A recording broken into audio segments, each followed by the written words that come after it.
easy pattern, everybody. It's the third pattern of G major. Its modal name is Phrygian. So Phrygian is a minor mode. I want to show you how to play this because it's so easy to play and so easy to make music with this. Let me spell it for you now, okay? And I hope you already know your major scale, but you should be able to jump right in and play this even if you have never played your major scale. This is the 7th fret. It's a root note. This is B, okay? And then it's a half step to this flat 2. And then it's a whole step to this minor third. We play it with our pinky. So on that string you have finger 1, 2, and 4. The next string is finger 1, 3, 4. We're playing the 4th scale degree, the 5th, and what's known as a flat 6. Then we play a flat 7 right here with our first finger and a whole step up to the root. So that octave is finger 1, 2, 4, 1, 3, 4, and 1, 3. And then the next octave, okay, here's our root. Then we play this flat 2 and this minor, we do that with our pinky. And then this minor third and this 4th. And here's our 5th right here. Notice on that string we just played there's only 2 notes. Then we go to the string number 2. This is our 5th and our flat 6 and our flat 7 and our root. Okay, so it's finger from the beginning, both octaves. You can think of it as fingers if you're just trying to memorize this for the first time. I think that would be very helpful. It's finger 1, 2, 4, 1, 3, 4, 1, 3, 4, 1, 3, 1, 2, 4, and 1, 2, 4. So yeah, those 2 strings look identical. And since they're a little higher in pitch, I use those 2 strings a lot to make music. Many of you already noticed that I was using this more as a G major sound, for a G major sound, but yet I said this was a minor mode. It doesn't matter how you think of it. If you want to call it B Phrygian and think of it as a minor mode, that's fine, but just know that it is the 3rd pattern of G major. And if you're playing it over a G major progression, it's going to likely sound like G major, and you're going to tend to focus on the roots, thirds, and fifths of G as you're playing that, because that arpeggio is right in there. But because it's a minor mode, it works even better over an E minor progression. The relative minor of G is E minor. So you'll find that B Phrygian, the 3rd pattern of G major, also works great over E minor, and you could think of it like an E minor scale. Some of you already know that this is E on the 7th fret. So if you just played it from there, you would have this sound.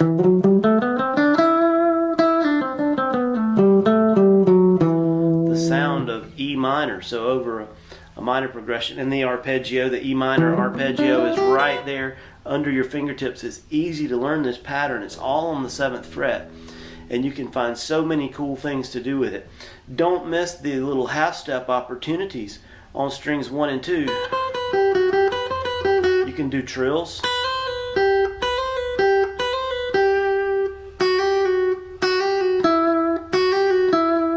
So I'll play a little bit, and maybe it'll give you some ideas.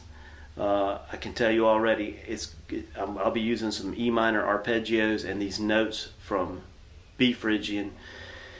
I'll be doing some G major arpeggios, and I'm going to try to stay right here on the 7th fret, only trying to give you some ideas. Let's see how this goes.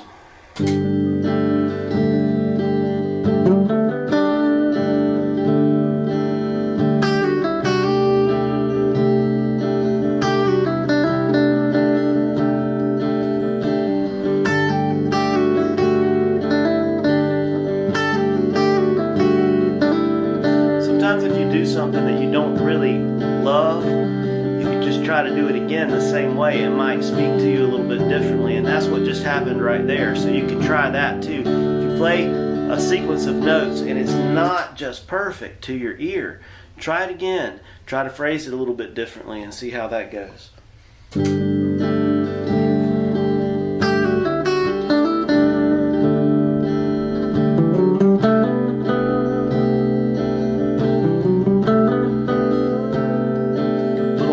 half-step bend right there. Get some control over your bends and make sure you can bend exactly to this note.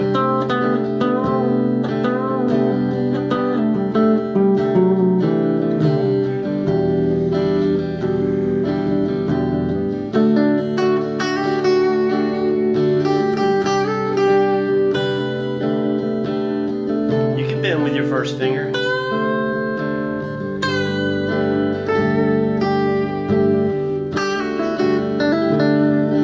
We're in G, relative is E minor. Don't forget, you can do all your regular pentatonic work. So if you know E minor pentatonic right there in that position, go for it.